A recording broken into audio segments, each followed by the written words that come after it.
د پکتیا ولایت په غرونو او ځنګلونو کې له کلونو ناامنۍ وروسته یو ځل بیا د وحشي ژوو شتون زیات شوی دی. د څمکنیو او ځاځیاریوب ولسوالۍ په ځنګلونو کې هغه ژوي بیرته راښکاره شوي چې د کورنیو جګړو پر مهال له منځه تللي وو. ځایي اوسېدونکي وایي د امنیت په ښه کېدو سره په غرونو کې د بېلابېلو وحشي مرغانو او ځنګلي حیواناتو شمېر زیات شوی دی. د دوی په وینا که څه هم ښکاربند دی، خو د دغو ژوو د ساتنې لپاره لا هم جدي پاملرنې ته اړتیا ده. شپې ورځې خو دغه شا چې دغه کوم ځناور د وحشي دي هغه موږ ته چې زیات زیان رسوي په نوم د ځناورو نه موږ ته یایو چې هغه موږ جوار الوګان وکرو په دغه منطقې کې د لاندې ځمکې کې دغې کې نو موږ د شپې پیرې ورته کوو. هر منې کې په هر میزان میاشتې نه شاته 5-6 مولو دغه پورې هغه د ولک امر دی، د ولک امر سره لاندې مرنډو ګړب نه وته یو که چېرته دغه ځای ته وبیر شي نو د دوی چې د حیوانو بیخونه کومه رړولي دي موږ جوار نشو تنه کاری، موږ لګان نشو تنه کاری. اوس الحمدلله امنیت په غرونو کې وحشي ژوي دا مخکې د جنګونو خاطر نه تلل پاکستان ته، اوس ټول دلته خپل ځای په ځای دي، هېڅ چېرته هم نه ځي. جال هم رامنې کړي دي او پړانګان هم شته، غرڅې هم شته او اسلامي امارت هم د دغو ښکار هر څه بند کړي دي. نو ښه په ارامه فضا کې ښه ښکلی ژوند کوي دلته. د ځاځیاریوب ولسوالۍ اوسېدونکي څرګندوي چې په ځانګړي ډول د سپین غر په سیمو کې مهم او کم پیدا ژوي ژوند کوي چې شمېر یې کم دی او د زیاتولو لپاره یې ډېر پام ته اړتیا ده.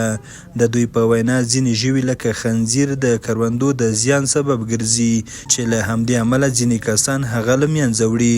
خو دوی ټینګار کوي چې د کم پیدا مرغانو او نورو وحشي ژوو د ساتنې لپاره تر اوسه نه دولت او نه هم خلکو جدي اقدام کړی دی.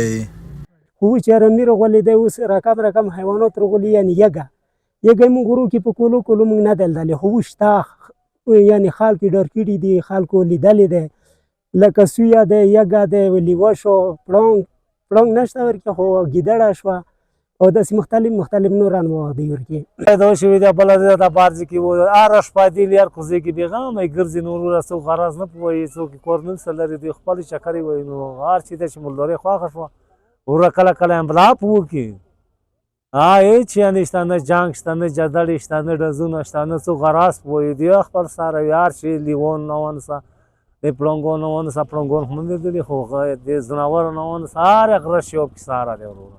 بلخوا د پکتیا ولایت د چاپیریال ساتنې ادارې مسؤلین وایي د دغه ولایت په ځنګلونو کې ګڼ الوتونکي او ځنګلي ژوي شته، خو تر اوسه کره سروې نه ده ترسره شوې او د ساتنې لپاره به یې بشپړې پاملرنې ته دوام ورکوي.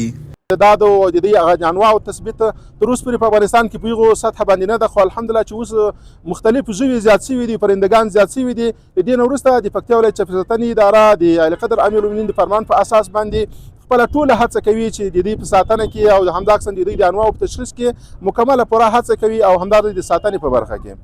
د پکتیا د نورو ولسوالیو په څیر د ځاځیاریوب په همدې نښترونو او غرونو کې هم ګڼ شمېر وحشي ژوي پیدا کیږي چې په دغو غرونو کې د خوراکي د نشتون له امله خپل ژوند د همدې خرس په څیر باندې طلب کوي.